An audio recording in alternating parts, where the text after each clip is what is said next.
रात्रीच्या मिट्ट काळोखात चंदनवंदन गडावर एक लख्ख प्रकाश आकाशाकडे झेपावला. गडाचा अधिकारी दचकला. हा नक्कीच काहीतरी चमत्कार असावा. तो धावत खाली आला. तिथे दोन मोठ्या खडकांच्या कपारीत एक निस्तेज देह पडलेले होते. हे देह होते महानुभाव पंथातील एका अशा महातपस्वीचे ज्याने मरणाला मिठी मारली पण आपल्या निष्ठेशी प्रतारणा केली नाही. ही कथा आहे संत श्रेष्ठ दंते गोपाळबास यांची.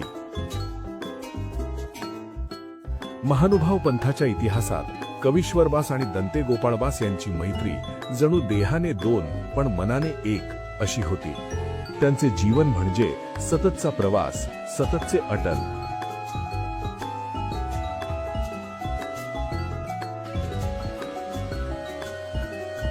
एकदा या दोघांनी अटण करत असताना फाकणी केली.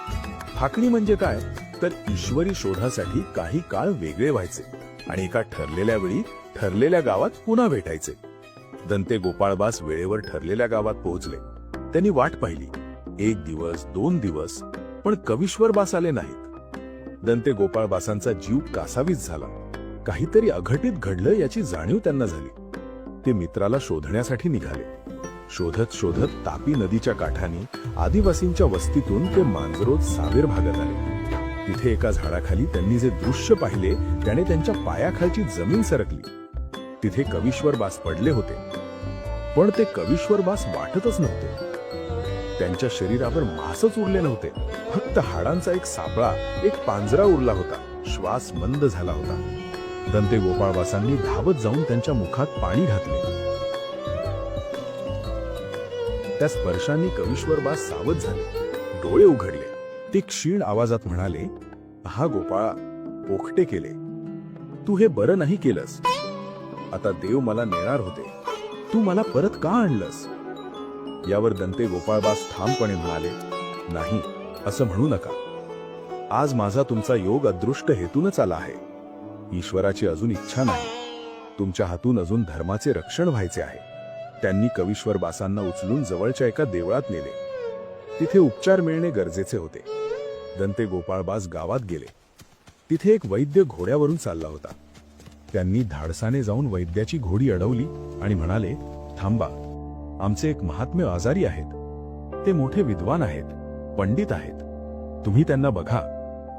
त्या वैद्याने येऊन जेव्हा कवीश्वरबासांची नाडी तपासली तेव्हा त्यांनी जे निदान केले ते आजही वैद्यकीय शास्त्राला विचार करायला लावणारे आहे. तो वैद्य म्हणाला, यांना कोणताही शारीरिक रोग नाही. यांचा त्रिदोष सम आहे. यांना आजार आहे तो विरहाचा. ईश्वराच्या भेटीची तळमळ यांना आतून जाळती आहे. त्यामुळे यांनी अन्न सोडलंय. दंते गोपाळबासांच्या सेवेमुळे आणि त्या वैद्याच्या उपचारामुळे कवीश्वरबास वाचले. मृत्यूच्या दारातून मित्राला परत आणणारे दंते गोपाळबास स्वतःच्या बाबतीत मात्र किती कठोर होते हे कथेच्या पुढच्या भागात समजते. काही वर्षे उलटली. काळ फिरला आणि महाराष्ट्रावर भीषण दुष्काळाचे सावट आले. ही मंडळी पुरंदरगडाच्या परिसरात होती. अन्नाचा कळ मिळत नव्हता. इथे दंते गोपाळबासांनी पुन्हा कवीश्वरबासांकडे फाकणी करण्याची म्हणजे वेगळे होऊन तप करण्याची आज्ञा मागितली. कवीश्वरबास जाणत होते की परिस्थिती कठीण आहे. ते म्हणाले, गोपाळा, सध्या सहाय्य दिसत नाही की सध्या भिक्षा मिळणे कठीण आहे. लोक स्वतः उपाशी आहेत तर साधूंना काय वाढणार? पण दंते गोपाळबासांना आता एकांत हवा होता. ईश्वरी ओढ त्यांना स्वस्थ बसू देत नव्हती. ते एकटेच निघाले आणि चंदनवंदन गडावर आले. तिथे गडाच्या राजाने, देशाधिकाऱ्याने अन्नछत्र उघडले होते. दंते गोपाळबास तिथे भिक्षेसाठी जायचे. पण ते अन्नछत्राच्या पंगतीत बसून जेवायचे नाहीत. अधिकारी त्यांना विनंती करायचे, महाराज, इथेच पंगतीत बसून जेवा. पण दंते गोपाळबास म्हणायचे, नाही, आम्ही महानुभाव आहोत. आम्ही भिक्षा मागतो. तुम्ही वाढले तर झोळीत वाढा. आम्ही गंगेवर जाऊन देवाचे स्मरण करून मगच खाऊ. पण अन्नछत्राचा नियम होता, जेवण तिथेच बसून करायचे, बाहेर न्यायचे नाही. आणि दंते गोपाळबासांचा नियम होता, पंगतीत बसून एकी भिक्षा करायची नाही.